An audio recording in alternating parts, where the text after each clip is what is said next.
Brought to you by the Capital One Savor Card. With Savor, you earn unlimited 3% cash back on dining, entertainment, and at grocery stores. That's unlimited cash back on ordering takeout from home, or unlimited cash back on tickets to concerts and games. So grab a bite, grab a seat, and earn unlimited 3% cash back with the Savor Card. Capital One.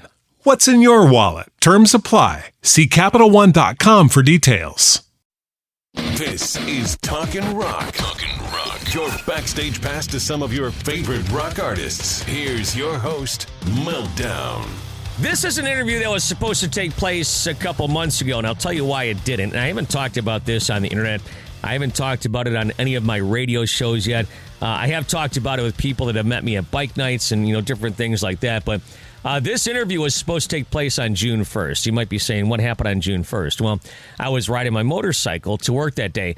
Something I wasn't going to do at all because of the construction and just the crappy riding that is right here in Southeast Michigan. The day before, I put 175 miles on my motorcycle, just half a mile on the freeway, all back roads, just the way I like it.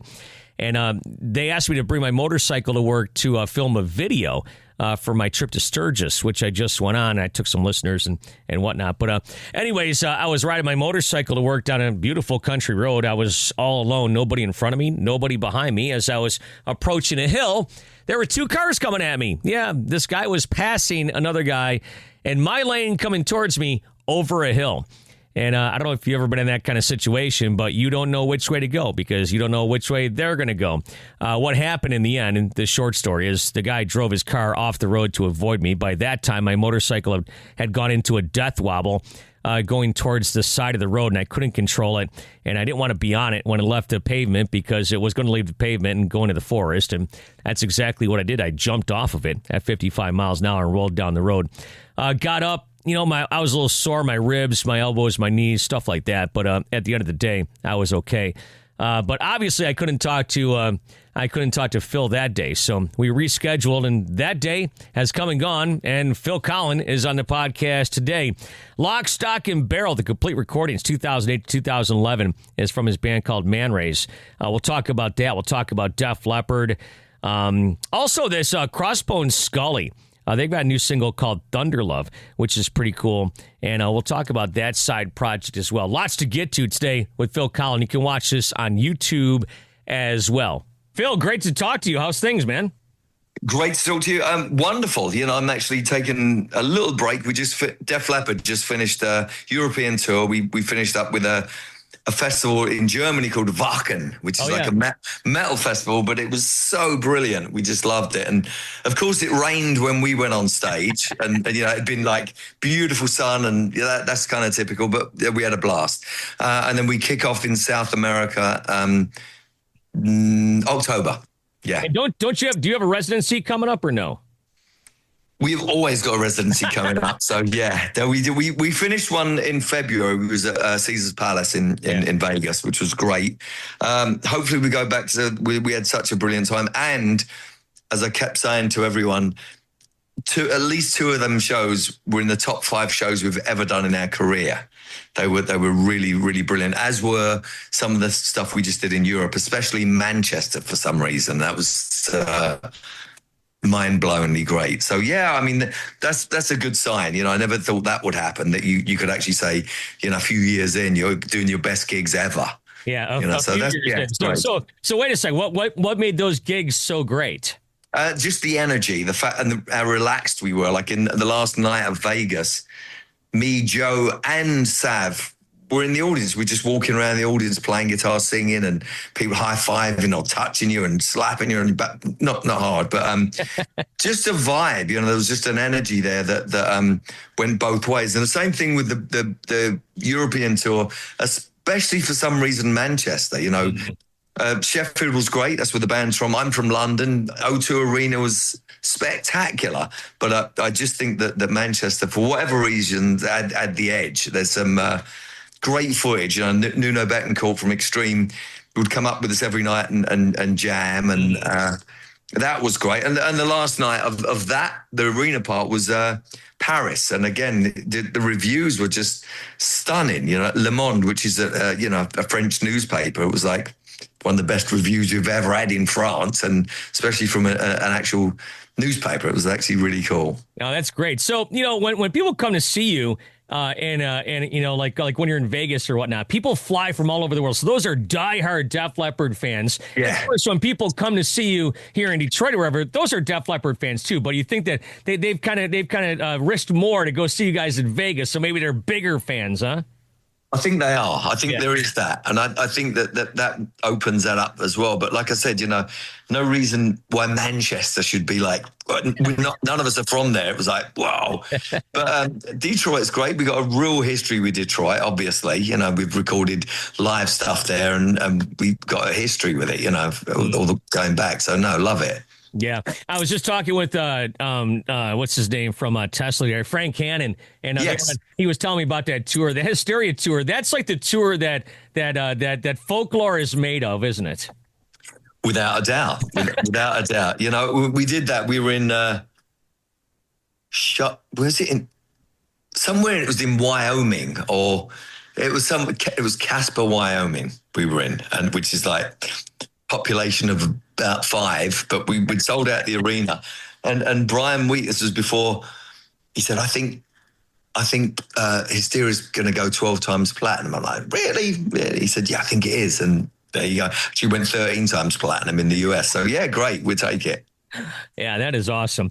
Well, speaking of, stuff you've been doing, you talked about how you're taking a little bit of time off, but you still are doing things right now. This Man Raze, Lock, Stock, and Barrel, the complete recordings. I was supposed to talk to you about this a couple months ago. That came out in May, so tell me about that.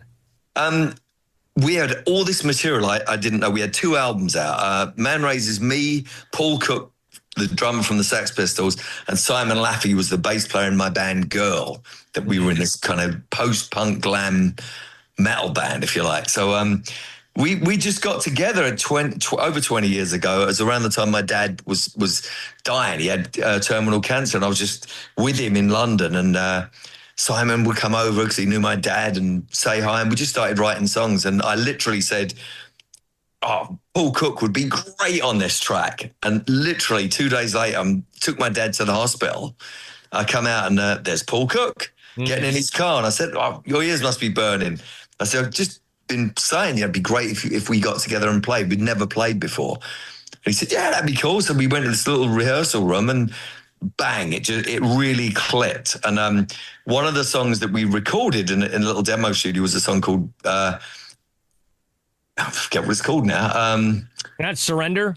No, that was the latest one. There was one, I forget. Anyway, I'll remember it in a minute. Anyway, we recorded this and that never got put on an album. So that's part of this 5 CD box set, with instrumentals, live tracks, and the first 2 albums and songs that weren't released like I Surrender. So yeah. Yeah, Surrender to me has this kind of pop sensibility, almost like a Tears for Fears type thing, especially around the chorus. Do you get that? Yeah, absolutely. I think there was a woo, yeah, all of that stuff, which I'd pretty much taken from Marvin Gaye. It was like that kind of, because he could get up there and do that. And doing it in a rock song, it's kind of cool, and obviously, Detroit, Motown and all that stuff. You've obviously been to the Motown house, and just some of the stuff that came out there, and some of the beautiful singing songs, and the whole thing. It was like, yeah, just incredible. So yeah, the influences go all over the show. So, but I can definitely hear the Tears for Fears thing as well. Yeah. What is it? What is like the unwritten rule in Def Leppard as far as outside projects? Do you guys have any? No, you can do whatever. And I think we're actually getting to the point where some of the inside projects, some of the Def Leppard stuff, we're kind of taking some of the restrictions away that you have over the years. I mean, Queen, Prince, the Beatles, all of those bands, they David Bowie, they didn't have any restrictions, and that was great. So we're learning to chill out a little bit and do that, and it becomes way more enjoyable. Obviously, you do have guidelines. You have parameters. You say, yeah, we can, like in Def Leppard, we couldn't do a reggae song, for example, but Man Raze I can. Yeah, and we do. It's like, yeah, it's like the Police were my favorite band, and so they would dunk into reggae all the time. So but still keep this kind of rock edge. So we do that. You learn from your heroes, and we kind of try and apply it all. But like if I don't know, just throwing this out there, if Metallica said, "Hey Phil, we want you to rip a guitar solo on this song," you don't have to ask anybody. Just do what you want. No, that'd be great. Let us know when it is. I want to hear it. So yeah, for sure, that would be great. Yeah, and I saw recently that you were talking about the upcoming music that you're working on right now, which might drop in 27. Is that right? Well, we are Def Leppard, so hopefully, but yeah, not promising anything, Yeah, and you were talking about how it is so diverse. You guys are just taking chances, doing different things. You're at that point in your career, just throw it all up and see what sticks, eh? Absolutely. I mean, you have to see what it's like at the end, but if it's all in context, that's the thing. But I like the approach of us, not even taking chances, but just like following your flow. That's some of our favorite bands that they would do that. When Freddie Mercury came up with Bohemian Rhapsody, everyone thought he was insane, but it wasn't. It was genius. And so there's a bit of that you learn from, like I said, you learn from your heroes. So we take some of that on board. Did you see that? Did you see the biopic Bohemian Rhapsody? Did you watch it? I did. I loved it, and I thought Remy, who played Freddie, was amazing. I thought he kind of nailed it. It was beautiful. So yeah, no, it was really cool. I enjoyed it. Do you know those guys? Yeah, absolutely. Yeah. Brian, inducted us into the Rock and Roll Hall of Fame. That's right. Yeah. Hello. That's right. And I saw them when they were an opening act. I saw them opening for Mutt Lange at Hammersmith Odeon in London. Just left school, and I think, or was I at school? But yeah, it was back in the day. So it was great, and love Queen. We based our sound on crossing Queen with AC/DC and kind of seeing how that kind of worked out. And that's really our blueprint, really. And there is a little bit of Mott and a little bit of Ian Hunter and a little bit of a lot of things thrown in, David Bowie. I mean, all sorts of stuff. Definitely. Brought to you by the Capital One Saver Card. With Saver, you earn unlimited 3% cash back on dining, entertainment, and at grocery stores. That's unlimited cash back on ordering takeout from home, or unlimited cash back on tickets to concerts and games. So grab a bite, grab a seat, and earn unlimited 3% cash back with the Saver Card. Capital One. What's in your wallet? Terms apply. See CapitalOne.com for details. Yeah, I totally forgot about it. Yeah, Brian may ever talk you into trying to play a guitar with one of his metal picks, or I guess his coins, right? I've been using metal picks ever since. Yeah, I actually gave him one of my brass ones. I got these brass picks that my friend Rudy gave to me years ago, and I'd got a brass one when I was in Girl in 1980, and this Chinese session guitar player gave me this coin that was rubbed down into a guitar pick, and I was like, oh my God, it changed the sound, and it kind of it's more aggressive. I use really heavy strings and thick necks and everything, and it changes the sound. But yeah, Brian May was a huge influence on that, because I knew he'd done that, and I used to use steel ones, but I'm back to the brass ones now. Gotcha. Yeah, Brad Gillis showed me his guitar picks. They got the little divot in them. They're metal, and he's got about 3 of them. He doesn't throw them out in the crowd, but yeah. We traded guitar picks, me and Brad, actually. I gave him, I think, one of my brass ones, and he gave me one of them. For sure, yeah. Yeah, and like I said, if for people that don't know, he's got that divot in there, so he kind of knows what they are, and they don't like fall out of his fingers. Yeah, no, mine fall out of my fingers all the time. So I'm like constantly dropping. It's like, and they're like $1 a pop, right? Probably even more than that. So I'm like searching on the floor, trying to look cool while you're getting on your knees. So, yeah. Yeah, your road guys have to have some sort of magnets out there. Absolutely, yeah. But not only are you doing you're talking about this Man Raze also, but you also got this Crossbone Skully, another project that you're kind of working on. So I guess this all goes back to what I was talking about a few minutes ago. It's like, you can just do whatever you want to do. Pretty much. I mean, that one in particular, it's got Mutt Lange singing on it as well. Oh. He's doing backing vocals on the Midnight, and we're both singing on the with Tommy as well, who is Crossbone Skully. We're singing on the whoa, whoa, whoa, it's we all sing these kind of that sound together, and that's very much a Mutt Lange type thing, So I was overjoyed when he asked me if I wanted to play on it and sing on it as well. So yeah, it was getting the team back together, getting the band back together. Yeah, I've already asked you a lot of stupid questions, but I'm going to ask you one more.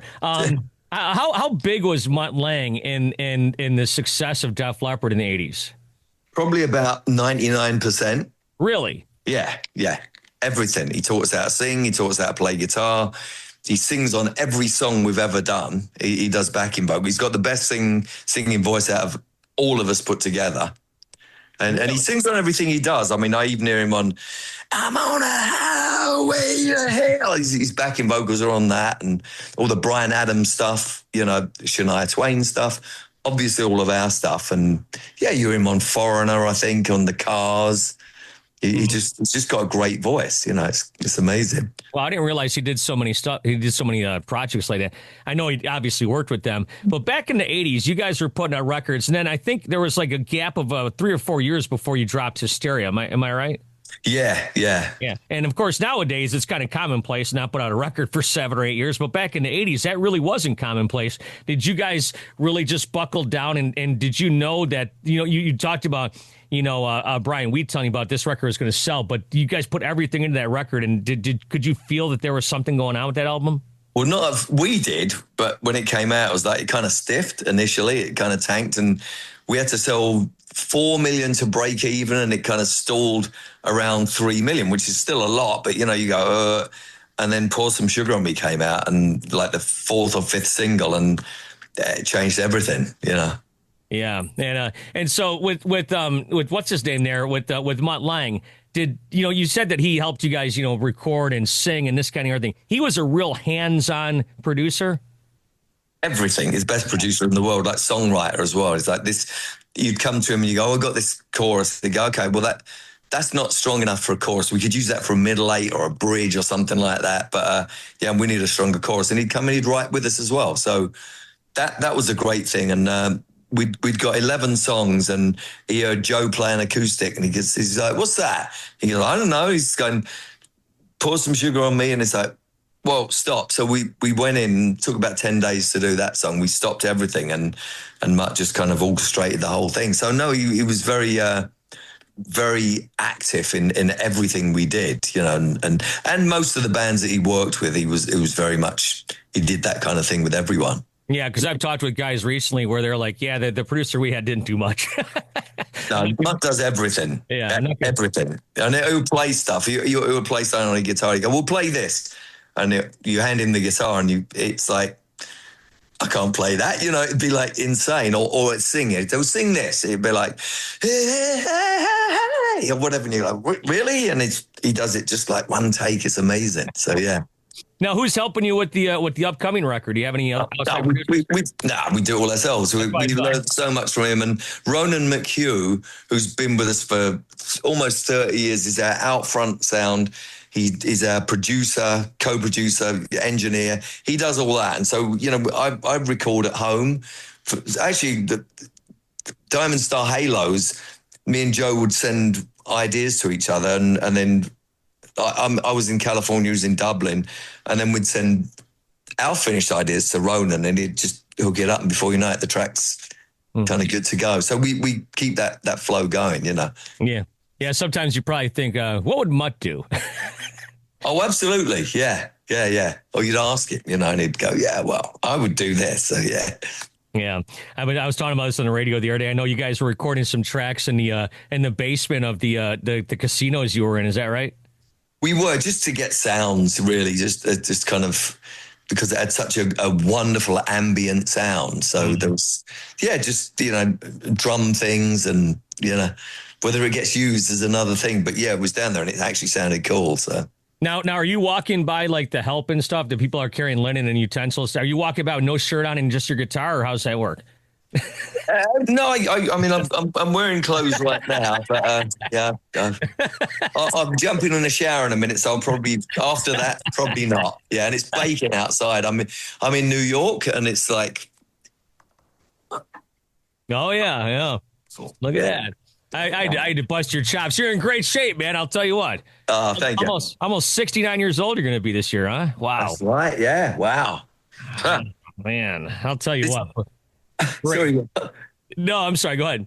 Oh, it's a chore. You have to keep it. It's a lot harder. You have to eat less, exercise more, and it's like wow, for less of an effect. So you really want to do it, you got to really go overboard. So yeah.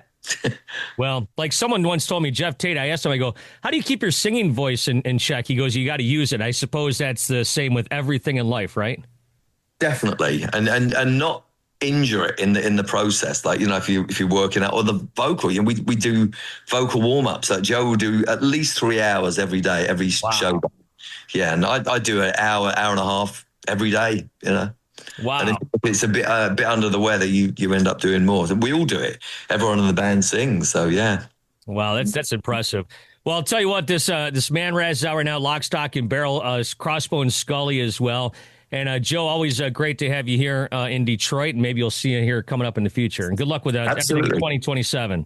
Well, thank you so much. Just a side note, I just learned today that Vivian Campbell's cancer had returned. Now, that's something I don't know if I would have asked Phil about anyway, since I did this interview yesterday. But just on a personal note, just wishing the best for Vivian Campbell. Such a good dude. You know, I've had the chance to interview him before. On the phone, never on Zoom, but he was so honest and candid with me, talking about his relationship with Ronnie James Dio. I asked him what his legacy and looking back on it, what his relationship was like with Dio, and he went on for 3.5 minutes. Talking about how much he appreciated Ronnie, and he told me that he thought that the gatekeepers had actually ruined their relationship. It wasn't really nothing between Ronnie and himself. But anyways, I'm getting off on a tirade. I had the chance to talk to him one time before our Last in Line show for, I don't know, it had to have been a half hour, 45 minutes with Rob DeLuca from Spread Eagles with the UFO at the time, and just a great guy. So thoughts and prayers going out to Vivian, and hopefully he can kick this thing once and for all. Listen, thank you so much for checking out the interview today. Like I said earlier, this is up on YouTube along with all the interviews I do that are on Zoom. You can just punch up WRIF in the search bar and get to watching. Thank you for listening to Talkin' Rock with Meltdown. You can help this podcast grow by giving it a 5-star rating and writing a review on Apple and iTunes. Plus, feel free to subscribe and share it with your friends. Until next time, thanks for listening to Talkin' Rock.